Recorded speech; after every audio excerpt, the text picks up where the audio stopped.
listening to the No Labels, No Limits podcast with best-selling author Sarah Box, where you get the inside scoop on the steps action takers and decision makers take to align their purpose to their principles and achieve their goals in business and life. We focus on the mantra, no labels, no limits, no excuses. Each week, you'll hear from remarkable guests who have overcome challenges and obstacles to succeed in the face of adversity. By listening to their stories, you'll get practical tips, tools, and resources you can implement today to bust through your own internalized prisons of worry and doubt. And now, without further ado, please welcome your commanding coach with plenty of chutzpah and heart, Sarah Box. Welcome to this episode of the No Labels, No Limits podcast, a podcast all about helping action takers and decision makers like you align their purpose to their principles and achieve their goals in business and life. Hi, I'm Sarah from Sarah Box Coaching and Consulting. I'm a change agent, former executive director, and best-selling author of The Changemaker Ripple Effect, a book about how one person's drive, purpose, and boldness can impact thousands. And I'm here to tell you that the life you want is possible with the right support, mindset, and strategy. On today's podcast, we are joined by Yamilette Williams, or Dr. Yam, as she's frequently called. Being a business owner during this global-centric world we live in isn't easy, and Dr. Yam knows that firsthand. While she has had many side hustles since childhood, her recent endeavor, Synergy Solutions, came out of an unfortunate situation. More on that later. Her mission is to educate, inspire, and lead growth in others. Dr. Yam specializes in coaching and consulting women to help them uncover challenges and blocks in their business path, opportunities in their business journey, and the process of selecting those opportunities that speak to their specific needs. Considered a resource reservoir, Dr. Yam loves to share the latest tips and tools to ensure success isn't a one-time event. In this episode, you're going to hear how falling doesn't mean failing and how failure does not define you, and also how to work your business and not let your business work you. We'll reveal the impact from growing up with a father who always demonstrated strength and perseverance, what Dr. Yam learned by attending Gary Street University, and her special acronym for GRIT. Now let's welcome our guest, Dr. Yam. Hi, Dr. Yam. Hey there, Sarah. How are you today? I'm doing great. Thanks for asking. But before we dive into all of those juicy topics, let me ask you a question which I ask all of our guests. What is one non-negotiable ritual or habit you do every day that keeps you heading toward your big vision? Oh, good question, Sarah. I'm going to say that my biggest ritual is getting sunshine. It's kind of like that kind of healing feeling. And so just standing in sunlight is important to me. And then just a few moments, just kind of being there in that moment and sucking it in a sense, soaking it in. That's kind of a non-negotiable. Luckily, because of where I live, I get lots of sun. Let's start. Will you just kind of dive in and tell us a little bit about your story and how you got to where you are right now? Well, thank you, Sarah.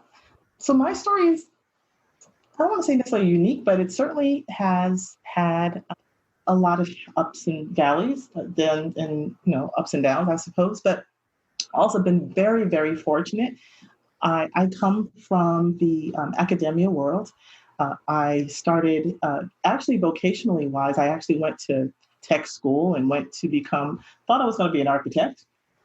And while in pursuit of that and going to tech school and getting my first real career job as a draftsperson, it led me down a road of tapping into technology. So it was at those very beginning stages of where technology was kind of coming into the fold back in the 80s. Or like I like to say, back in the day. Back in the day, yes. And so with that, I was very intrigued and got a lot of exposure. And so even within my industry of doing things manually, technology started to unfold. And I got gravitated into that. And then with all of that technology and my interest in it, I got really good at the tools like Microsoft and things. And then before I knew it, I started training and showing other people. And people were coming to me and asking me how to do things with the technology. And so I went from working at a desk and being a draftsperson to actually working part-time at night teaching technology to adults. And just even though, I mean, we're going back to how to click on a mouse technology, okay? So, and then from there, I entered into the field of teaching and got my certification and continued with business education as my area of subject matter expertise. And through that, also had an opportunity to work with private entities and got more exposure because of my interest in project managing constructional type projects. I got a chance to evolve and grow professionally in that lane. But I always kept my finger inside of the K-12 lens and work. And so a lot of mine became educational technology. And I grew in professionally and grew in kind of what we go through the ranks in our K-12 entities. You kind of can move from being a teacher to being an school administrator, then maybe a district administrator and the alike. And I had kind of continued up the ladder. And that's kind of where I was in pursuit, my kind of trajectory. And while in one of my high points of my career is kind of where the unfortunate situation came about. Well, don't leave us hanging. Tell us about that. You've got me totally enthralled. I'm thinking, So share that. So, you go into, when you're in this level of work, and many can probably attest to this, you have in your head what you think is your future and your career as a professional, right? And so you're kind of just doing the work, you're in the grind every day, and you think everything's good. And then one day, you're sitting minding your own business, and then somebody's like, we've got a couple of issues. And I can't go into much detail because we're in litigation. So, but what I will tell you is it took me by surprise, obviously, because no one anticipates and plans that there's going to be a pause in you carrying out your profession and doing the work that you love to do and earning a living. And it came to a grinding halt, essentially. And it was a contractual issue. So I ended up coming out of a contract, essentially. I had relocated and everything. And before I knew it, we had to part ways, essentially. And so that left me in a very precarious position because I, had worked really hard to get where I was. We kind of, I hate to use the label, but we do hang on to titles. We hang on to we hang on to progress, right? Professionally, we work hard. We go to school. I had, not so far in the past, had just finished out my doctoral studies, and that was part of the building block. And so out of that, I had to figure something out because I was out of a job. So going from a highly visible position in a community and making a good salary. And then it went from that to, I got to file for unemployment. So right now there are thousands and thousands of people who are nodding their head and saying, I totally get it, because right now we are in the second week where we have the highest unemployment filings in decades. Yes. Yes. So I think your story is so timely because, and you're right, nobody plans to have the rugs pulled out from under us. No, we don't. So that's a hard place to be, especially when we've kind of hooked our hopes on it, right? Our dreams are on it. And then all of a sudden it's poof, gone, or maybe gone for now. Or maybe we get a piece of information that says, I thought it would be this kind of future for me, and what I'm seeing now means maybe it's no longer the fit I thought it would be. Mm-hmm. Can you talk about that transition? Because that's a tough one to get your head back on straight around. So Yeah. what happened? Yeah. So I tell people the fact that there was a very, it's an emotional, it's a very emotional experience. And what I had to allow myself to do is take that moment to go through that emotional roller coaster. I think your listeners may have heard this whole thing. But there's the stages of anger. There's a stage in the process. Like we go through stages of grief. Losing your job is very similar emotionally to when you lose a loved one. In a sense, you have an emotional attachment to who you are and what you do every day, and the contribution that you make to an organization or to your community, whatever that is. And so for that to be taken away from you, it's kind of like, when you're a little kid and somebody snatched candy out you, and you're going to be mad. And so it was the same thing. Someone snatched that away from me and I was angry. And so you go through those stages of anger. And what I share with some of my coaching clients is this fact that you have to give yourself permission to be angry, because it's a process it's a healing process in and of itself. And so that's what I had to do. And I'm still angry, by the way, to a certain degree, and because it shifted everything that as a planner, as I'm a planner. That I had in my life to do and move on, that I did not have. I was no longer in a position to do so. So it allowed me to have to go through those 5 stages of anger or grief. I can hear the passion when you speak. I can hear it. And I also recognize that you took what you learned or your experience and have molded it into your new venture and what you do today. Is that correct? Yeah, definitely. I mean, you can only have a pity party for so long. Well, then everybody leaves and you're by yourself at the party. Exactly. And, you can only do that for so long. And you do have to kind of bounce back quickly, because number one, when you are an earner in the family, you do have some financial responsibilities, as well as, again, being the emotional stable person, in the family, or you want to be that kind of pillar and make sure that things are going to be okay. And so I did have to figure out how I could reflect on, okay, so what can I do now? And it allowed me to kind of really think about how would I make my shift happen? And so what I've come to call the recovery stage, in a sense, is kind of going through and figuring out, okay, I teach business education for a living. I should be able to figure out how can I do that. And I harnessed back to my dad, as you mentioned in the introduction. I come from a family of entrepreneurs, and I also just had that bug as a child. I was the kid with the lemonade stand, selling the cookies as a Girl Scout. I'm always setting up something to sell something.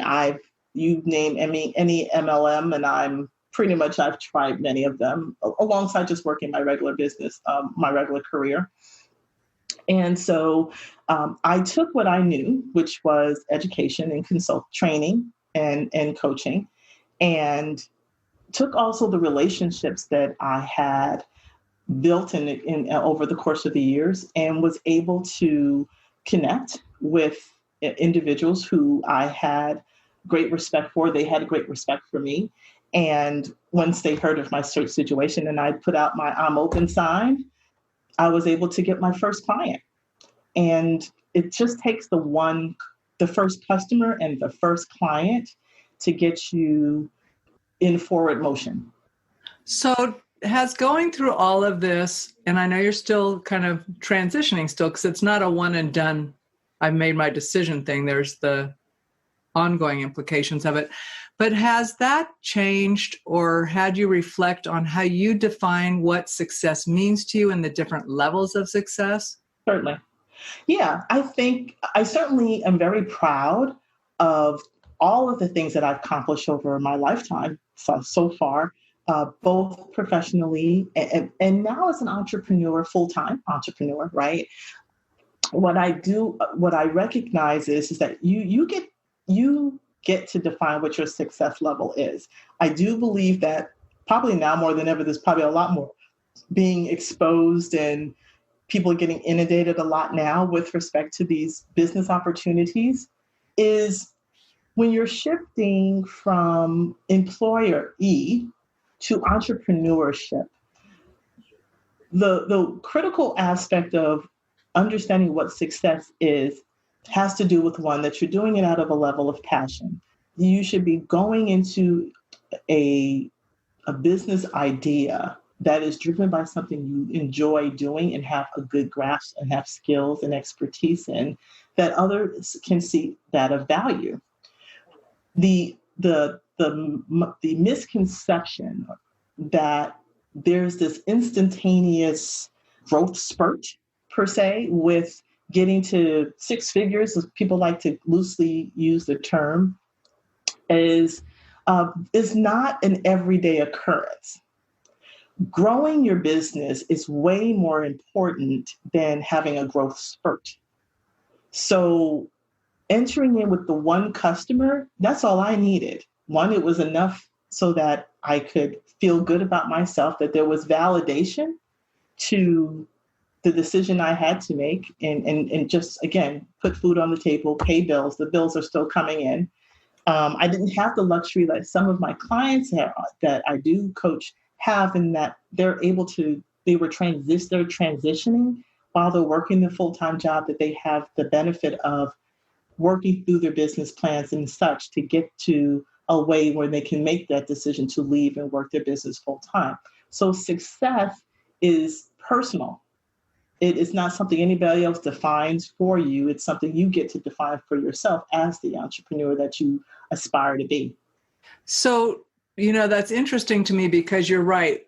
I'm sure everybody, I know I do, get inundated with those, do this and you'll have this immediately. But, we talked about focus and the importance of that just as we were getting started. Yeah. And the time it takes to get to whatever level someone's at that's selling you that end goal. Mm-hmm. Can you talk a bit about that and how you learn that, and then also how you incorporate that in the work you do? Okay. Yeah. So one of the things that are probably one of my, I'll call it traits or characteristics, is, one, I'm a planner. I like to do my checklists and my top threes and things. But one of the key things when you're starting with the idea of going into business for yourself is, what is your focus going to be? What is your zone of genius that you're going to tap and bring the solution for the intended audience or the intended customer that you're aspiring to have? And so that means you do have to have focus on what you're wanting to do and serve to the customer, by way of either your service-based business or whether you're producing a product. And having that level of focus, that also means, going back from a growth perspective, is you've got to design your business plan with a focus of saying, this is what I intend to do. Here's my solution that I'm going to solve the problem for, and really stay focused on that. And then also focus on who you're speaking to, who is that intended audience. We tend, which is very natural, when you're first starting out, you want to take any business that you can, right? Because I want to eat and I want to prove myself. And we can really get distracted with those shiny objects. Like you're saying, you get these offers and some of them are good. Do not get me wrong. There are some very solid opportunities out there, but it requires still a lot of lifting on the part of whoever makes the choice to do so. It is not necessarily instantaneous in the levels of success. And the good ones will tell you that.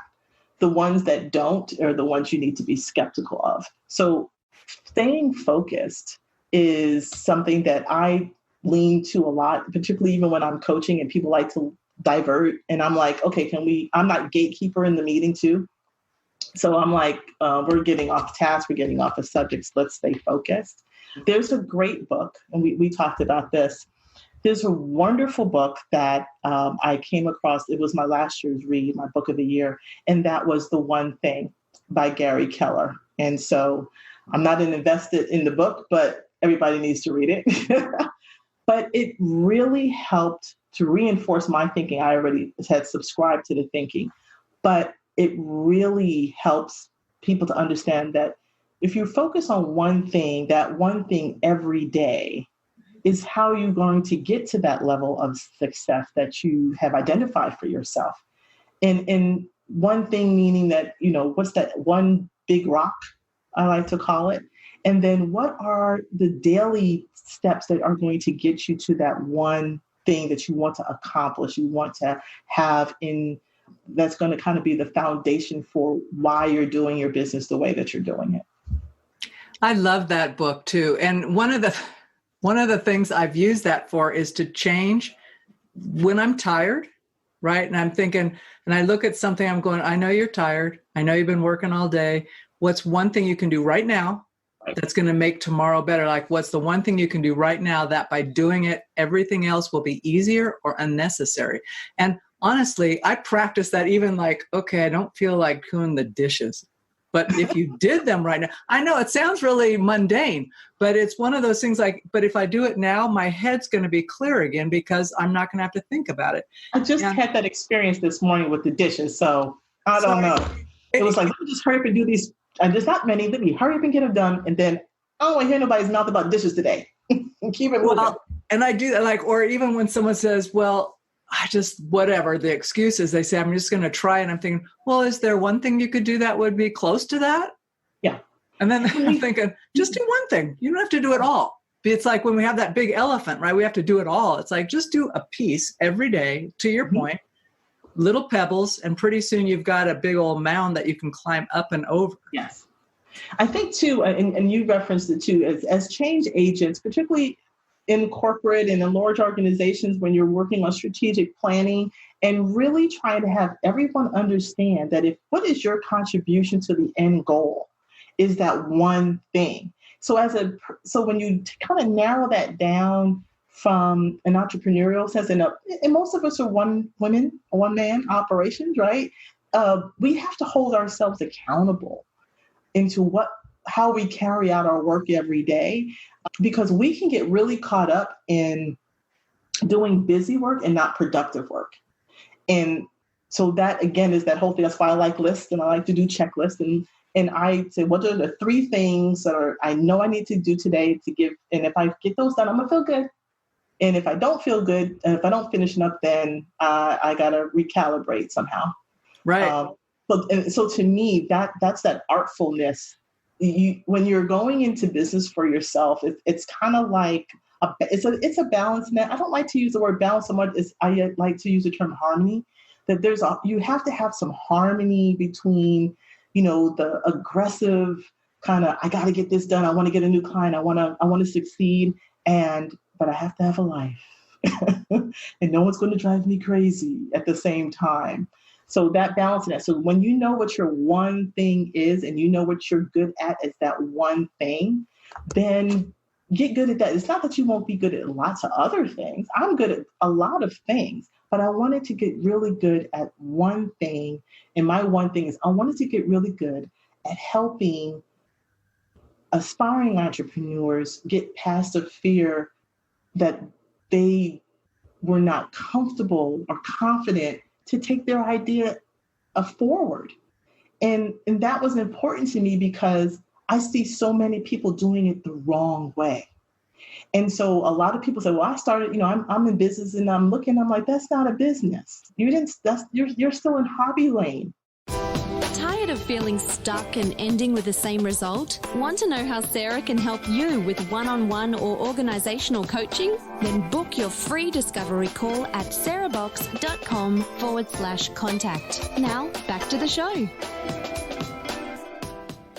I have a couple questions for you about that. But before I switch to those questions, explain the difference between a business and a hobby. A business has, and it's for me, a business has a set of systems and structures that are in place, and that you have a service or a product that you are bringing forward and into the commerce that is generating revenue for you every day. It's not something that you just do on a whim. It is a process. It is a structure that you enter into with seriousness and commitment. I find too. So hobbies are great, and a lot of great businesses are side hustles. Hobbies and side hustles are the kind of like the starter in a car. Kind of think of it that way. It's the starter in the car, and you got the key and you turned it over. Now you got to keep your car running. And keeping your car running is running the business all the time, full time. So I kind of maybe give it from that analogy. It's not something you just do on a whim, because if you're just going to go to the farmer's market on Friday and the rest of the week you're not doing anything to help you run that's not a business to me. I mean, that's my definition. A side hustle is just that you hustling along. When you're working for yourself, you don't want to hustle. You should be getting to a point where you have, you have generated a skill set that can allow you to be productive, that people see value in the solutions or the service or the products that you have on an ongoing basis, that you don't have to hustle. Right now, I don't have to hustle. I've invested. I have a hustle mindset in a sense, but I'm not, when you don't have to worry about, ooh, how am I going to eat tomorrow? Ooh, how is that Amex bill going to get paid? That's different. And so I kind of look at it from that standpoint. I love that analogy. I do, because we can all relate to it, right? So yes. I know that you have a couple of tools around personality and behaviors that serve as a framework that help people understand themselves, their traits, and can also help shape communications. Can you talk about what you like to use and how we can think about it for moving forward, moving from employee to business owner, kind of that mentality shift? Yeah. So whether we all have personalities, right? You know your family, we all come from different personalities. We're not the same people, essentially, right?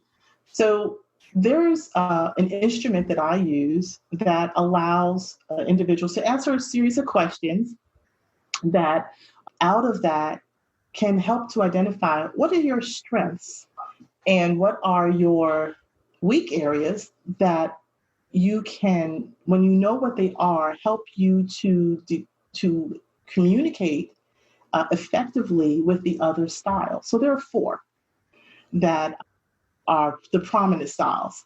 We embody all 4, but we each tend to have a higher percentile of one of the personality styles. And it kind of also goes back to a little bit about how we behave in certain circumstances and certain conditions as well. And some of them are pretty observable, but taking the full assessment, obviously, as an entrepreneur also helps you to understand how you can connect better with customers and how you can use the trigger words that are out there, the trigger personality styles, and how people are more apt to connect with you if you know how to connect that with them, use in writing copy and marketing materials and the like. And so I've used it for myself to help me in connecting with my customers better. I help teams communicate with each other better in team settings and in business settings. And so there are 4. The first one is what we call a dominant style. And that one is typically individuals, if you know a person who, let's say, they're decisive, they're direct, they like results, they seek control. And their fear is being taken advantage of. So these are people who are typically outgoing and task-oriented people. And they would probably make up about 3% of the population, right? So those are, and also those people that you pretty much would find in leadership roles. Another communication style are those who are very friendly, spontaneous, persuasive. They like to be in the spotlight, kind of bumblebees, I call them. And they are also, they're outgoing, but they're people oriented. So they like to socialize a lot. And so, but those are their strengths. Their fear is around rejection and around the loss of approval. So when you think about that, as I share each one of those out, kind of think about, well, who in my circle of people could that possibly be? Another style is a bit more team-oriented, follow through, very loyal. They accept things for what they are. They're kind of like, I don't want to call it status quo, but they make up the largest part of the population. These are people, their focus is people, but they're also kind of reserved. So they're not the limelight people. And their fear is the fear of loss of security and a loss of, and they don't like confrontation. They don't handle that very well. And my last fourth style is these are individuals who are task-oriented and reserved. So these are your people who are planners, they're analytical, they're compliant, and they strive for accuracy. They want to get it right the first time. They're not going to put anything out there that they don't feel proud of or have confirmation around. And they have a fear of criticism. And they make up maybe about 17% of the population in general. So those are the 4 types of personalities. So when you think of that, there's all these personalities, right, kind of cycling in and out of your life, be it family, friends, customers, and clients. How is it that you, knowing what you know, how can I strengthen and get the right harmony between myself and another individual is by knowing these individual styles along with who I am in my style. And that's kind of the work that I do with individuals when I bring them on. That's one of the first assessments. And part of that also in that assessment opportunity is how, again, once you get your full assessment, it's a full 30-page report. You can glean a lot of information. How can I take that information and that data to use in my business endeavors? And how can I grow my business, particularly when you have service or level people? We as coaches, right, we're service level. We're not just turning out widgets. That's not a nice term, but our encounter with customers is much more personalized than an online business that's selling a product like sneakers. But using the copy language that the sneaker seller or the product seller uses is going to help how they connect with their customers, because they don't know who's necessarily they are in that personality. So they have to kind of incorporate all 4 of those personality styles and communication styles in order to hit the target for all of them. So it sounds like that's valuable on a couple of fronts. One, so that I can know more about myself and how I interact with people and to make that more successful, but also being able to identify what's going on with other people. I mean, from my perspective, which probably tells you where I would be on your assessment, is partly being able to adapt to that, so and able to be responsive and understand and know what they need or who they need or those types of things. Particularly, yeah, definitely. No, go ahead. No, I was going to say it helps me as a coach because then I know how to help people get to the goals that they have set for themselves. I will not coach somebody who is people and task-oriented, this outgoing, I should say, and task-oriented. I would not coach them the same way as somebody who's people and reserved. So it helps me help them in a way. Yeah, it's hard to communicate with someone if you actually don't know who they are or what they need. Right. Especially initiating a relationship. And I use the term, if you feel like I have to explain it, but I tend to use the terms client and customer. And I put them in two different pockets, because to me, a client is someone who I have a contractual relationship with, versus a customer is transactional, in the sense that they're just going to buy something and walk out the door. I might not ever see them again. And so I tend to use that language, and sometimes I jump back and forth, but that's my definition, just in case. No, that's great. And I use it, you know what, that's interesting, because in given context, I use it similar to you, but also when I'm working with my clients, air quotes there, their customers are often their clients of services, exactly. Right? So It's just interesting. I want you to we've got a little bit of time left, so I'd like you to talk a little bit more about your program, the Keep It Simple Coach. And then also you have a really generous offer for all of the listeners. So I'd like for you to talk about that too, Dr. Yam. Okay. So Keep It Simple Coach, I gave that name, is an outgrowth. So, my first business, or initial consulting business that I do for K-12 and leadership, is my Synergy Solutions partner entity that got me from overcoming my crisis and shifting into entrepreneurship full time.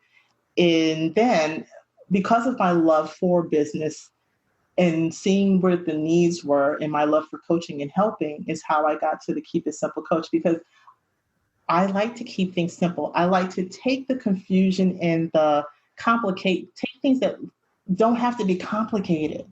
A lot of times we make things so complicated, but that's part of my style too. So, so I like to strip away the complicated and let's just get it done. And so keeping it simple. So the Keep It Simple Coach is my entrepreneur coaching and consulting leg of my business. And I help aspiring entrepreneurs and those who are really new in their business. They launched, but they want to grow themselves and get better. And probably more, like I said, I deal a lot of solopreneurs, or people who have really small teams. So they probably don't have, they don't do a lot of the work themselves. So it's kind of like DIY, I call it, in a sense. And so I kind of help them with that, because I love tools. I like gadgets. I like to figure things out and use them, how to increase my productivity and share those resources with others. So I have a Facebook group that helps people to join me a couple different ways, one-on-one coaching, obviously, but I do have a Facebook group, which is Women Getting Mad, which is MAD stands for Motivated, Accountable, and Developed. And that's inside a Facebook group. Those are for my aspiring entrepreneurs. And we do live coaching each week, and we have it's a new group, and we also do email challenges, and daily discussions are out there. And then for my newbies, we have the Small Biz Society, and that's also one of my Facebook groups. And those for my newbie group, my newbie entrepreneurs that are just kind of starting out and wanting to learn and grow. So I do coaching and support to those individuals, and we offer master classes and 5-day challenges and things. So you can visit the website, keepassimplecoach.info is the web address. And you'll find some resources there, and you can connect to me there. And there's also a link on the top of my website that's called freebies. And you can tap all the freebies. I kind of try to have a running list of tools and things that you can engage in that are relevant to becoming and starting a business. That is great. It's a great resource. I love your Facebook groups. I like your acronym. And I promised in the introduction that you would share the meaning of the acronym GRIT. So before we sign off, please share that. And for folks listening, her links are all going to be in the show notes. So if you didn't get it, don't worry about it. They'll be there for you. Yeah. So one of the things that I find that part of going in entrepreneurship, this is a risk that everyone takes. They have to trust themselves. They have to trust the fact that the idea that they have is going to be a sustainable one, because that level of success, as you have it defined, is what's going to have to keep you going in that transition of wanting to leave your 9 to 5 in employee stage and go into entrepreneurship in a successful way. And part of in order to do that, there's a methodology or a study, I guess, that came out of it. And it's called GRIT. And I'm not grit as in like gritty dirty, but GRIT is an acronym. GRIT is about passion and it's about perseverance for long-term goals. And it's used for, again, having that stamina, that ongoing, and keeping that engine running every day. So GRIT is an acronym. GRIT stands for guts. R is for resilience. I is for integrity, which you have to have when you're starting your business. And the last is T is for tenacity. And it's that never going to quit. I don't care how many downs I have. I'm always going to be able to get up and keep it moving and staying focused on what? The one thing. Thank you so much, Dr. Yam. I've really enjoyed our time together, and I know you have delivered such huge value. You've been listening to the No Labels, No Limits podcast with best-selling author, change agent, and strategic vision coach, Sarah Box. You can grab the show notes and find out how to work with Sarah at sarahbox.com/No Labels, No Limits podcast. We'd love this podcast to reach as many people as possible. So please remember to rate, leave a 5-star review, and share the podcast with someone you think would get value from this conversation. Until next time, keep taking those daily action steps to align your purpose to your principles and achieve your goals in business and life.